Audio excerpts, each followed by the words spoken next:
نحمده ونصلي رسول الكريم اعوذ باللہ من الشیطان الرجیم بسم اللہ الرحمن الرحیم اللہم صلی علی سیدنا محمد وعلی آل سیدنا محمد کما صلیت علی ابراہیم وعلی آل ابراہیم انک حمید مجید۔ الحمدللہ الحمدللہ رب العالمین۔ ہم جو ہر اتوار کو سلسلہ وار قصص الانبیاء کا بیان جاری رکھے ہوئے ہیں، آج حضرت یوسف علیہ السلام کا جو واقعہ ہے انشاءاللہ آخری قسط ہے۔ یہ تقریباً ہر اتوار کو ہم ایک ایک قسط سناتے گئے، جو 9ویں قسط پہ رکا تھا آج انشاءاللہ 10ویں قسط ختم ہو جائیں گی۔ حضرت یوسف علیہ السلام کا یہ واقعہ ہے۔ اب تک ہم جو بیان کیے تھے یوسف علیہ السلام کا واقعہ، اور آج ہے تاریخ 9 نومبر 2025 مطابق 17 جمادی الاول 1447 ہجری بروز اتوار۔ آج تک ہم جو ابھی تک پچھلے اتوار تک جو سنا ہے واقعہ حضرت یوسف علیہ السلام کا، جو یعقوب علیہ السلام جو آپ کے والد تھے، وہ دونوں میں جو ملاقات ہوئی، جو منظر ہم پیش کیے تھے، کبھی یوسف علیہ السلام باپ سے گلے مل کر روتے تھے، کبھی ہنستے تھے، کبھی یعقوب علیہ السلام یوسف علیہ السلام سے بیٹے سے مل کے کبھی روتے تھے، کبھی ہنستے تھے، ہم وہ بیان کیے تھے۔ اب یہاں سے ہم بیان کریں گے آگے یوسف علیہ السلام کا جو واقعہ ہے، اب یہاں پہ انشاءاللہ ہم شروع کریں گے۔ بسم اللہ الرحمن الرحیم۔ حضرت یعقوب کو جو دیکھنے جاتا، اچنبے کا ایک منظر، اچنبے کا ایک نور چمکتا، حضرت کی پیشانی پر دیکھتا، تب اسی وقت متحر ہو کر دین اسلام قبول کر لیتا۔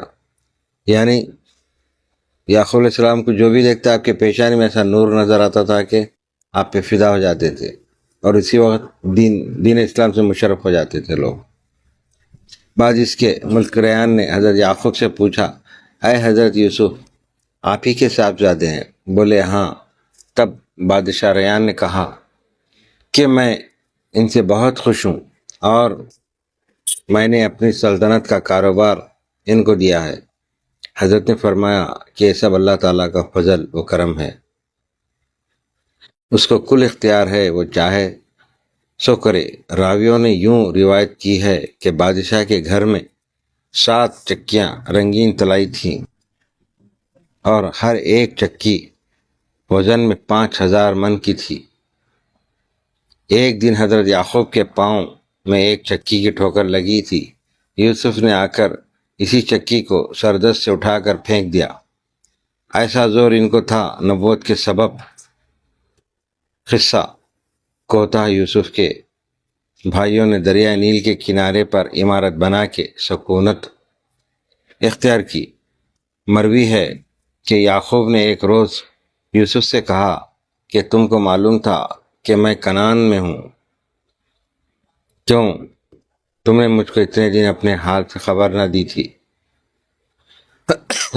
یوسف نے کہا، دیکھو بابا جان، میں نے کتنے خط آپ کے واسطے لکھ رکھے ہیں۔ ایک صندوق لا کے دکھایا اور کہا کہ میں جب خط لکھ کے حضور میں بھیجنا چاہتا تھا، اسی وقت جبرائیل آ کے مجھ کو منع کرتے اور کہتے، اے یوسف، خدا تعالیٰ فرماتا ہے ہنوز تمہارا وقت باقی ہے، اس وقت مت بھیجو۔ تب آپ نے فرمایا اللہ تعالیٰ مالک ہے، جو چاہتا ہے سو کرتا ہے۔ یعنی مطلب یہ ہے کہ بھیجنا چاہ رہے تھے آپ خط ہر بار، تو جبریل امین آ کے آپ کو فرشتے آ کے روک رہے تھے کہ نہیں، ابھی آپ کو اللہ تعالیٰ نے مطلب یہ کہ آزما رہا ہے، ابھی آپ خاموش رہیے۔ فرمایا اللہ تعالیٰ مالک ہے، جو چاہتا ہے سو کرتا ہے۔ روایت ہے کہ یعقوب نے حضرت یوسف سے پوچھا کہ تیرے بھائیوں نے تیرے ساتھ کیا کیا، کیا کیا بدسلوکی کی، کہو تو سنو۔ حضرت یوسف نے کچھ نہ کہا، چپکے ہو رہے، اور سب بھائیوں نے آ کے حضرت سے کہا کہ اے باپ، ہم اس کے بدخواہ تھے۔ یعنی یوسف علیہ السلام اپنے بھائیوں کی برائی نہیں کر رہے، چاہے تو کر سکتے تھے، مگر ایک پیغمبر ہونے کے ناطے صبر کریں، ضبط کر رہے ہیں کہ کیوں بیان کروں.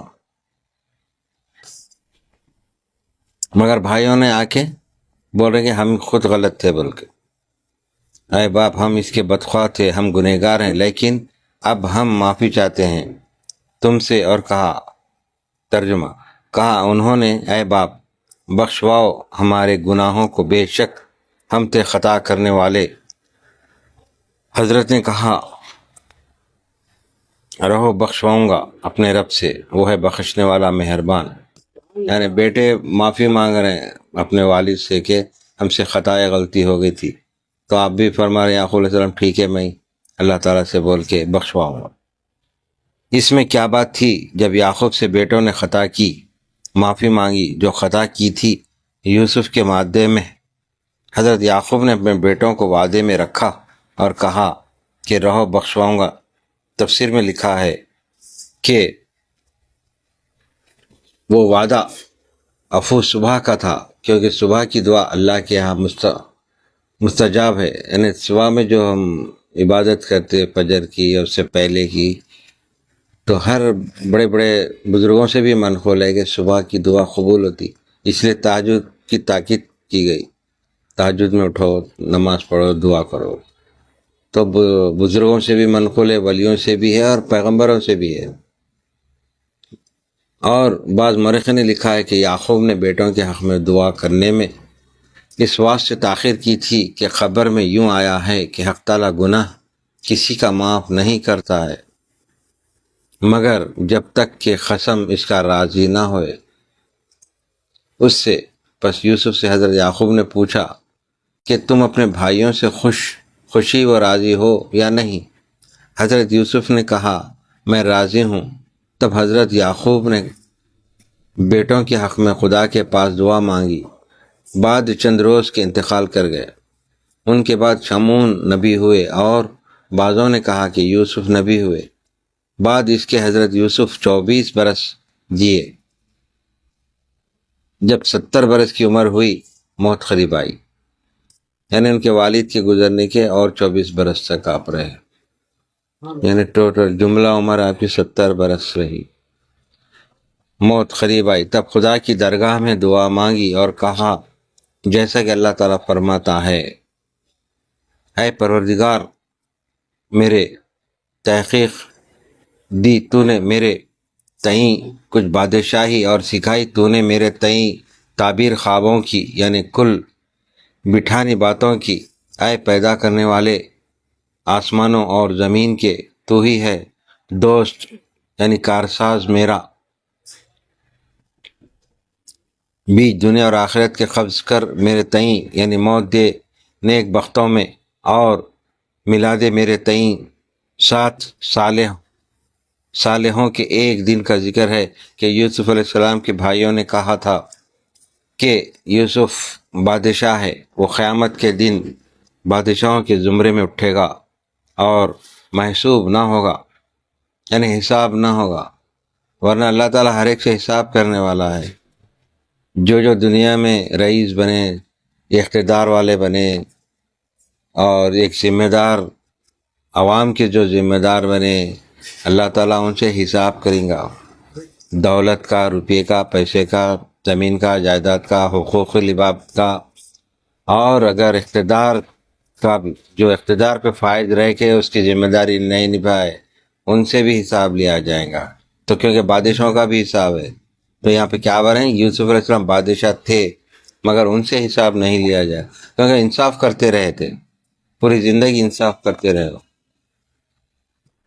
اور محسوب نہ ہوگا. نبیوں میں اس بات کو حضرت یوسف نے سنا تھا.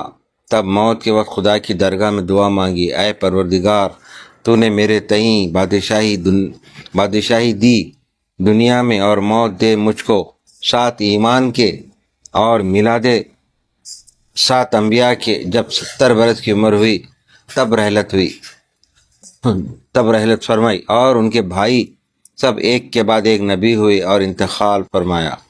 یہ سب حضرت موسیٰ کے زمانے تک 12 قوم تھے.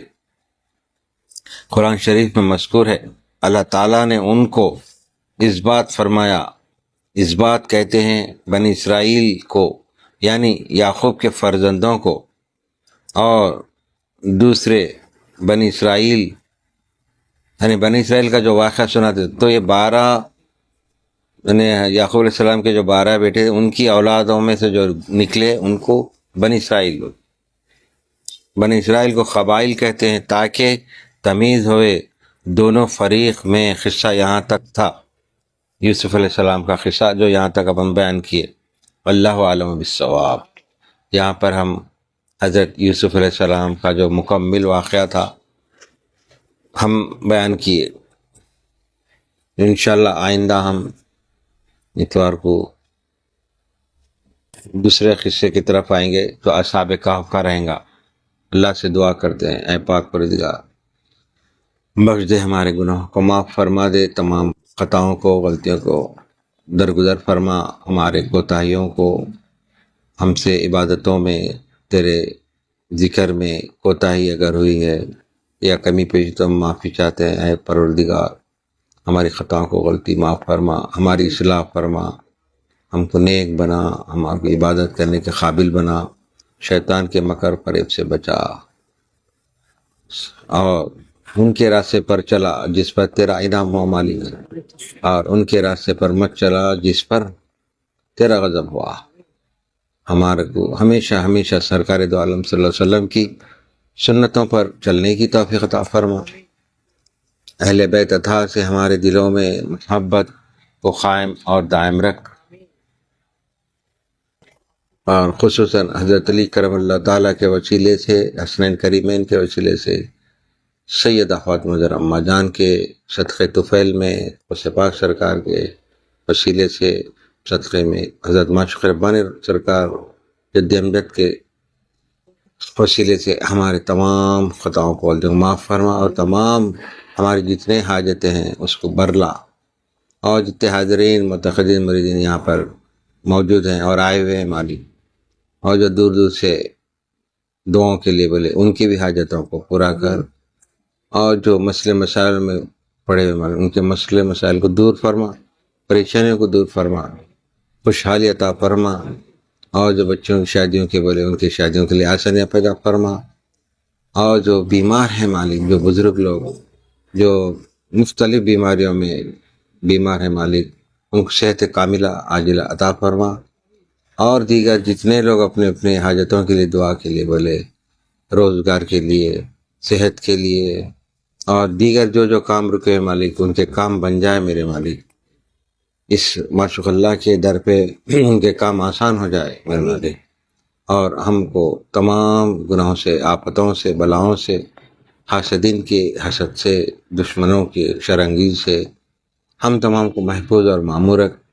جو ہمارے کام رکے ہیں مالک اس کو آسانیاں پیدا فرما، ہماری خطاؤں کو، غلطیوں کو معاف فرما، اس محفل کو قبول اور مقبول فرما، اور ہم تمام کو جتنے بھی تعلیمات ہیں غوث پاک سرکار کے اور جتنے واقعات ہم سنا رہے ہیں پیغمبروں کے، اس سے ہم تمام کو مالک ایک سبق ملے اور آگے کی زندگی ہمارے لیے آسان ہو جائے، اور ہم کو ایمان پر قائم و دائم رکھ، اور ہماری ان دعاؤں کو قبول اور مقبول فرما بفضل سبحانک رب العزت عما یصفون، والسلام علی المرسلین والحمد للہ رب العالمین، وما علینا البلاغ المبین۔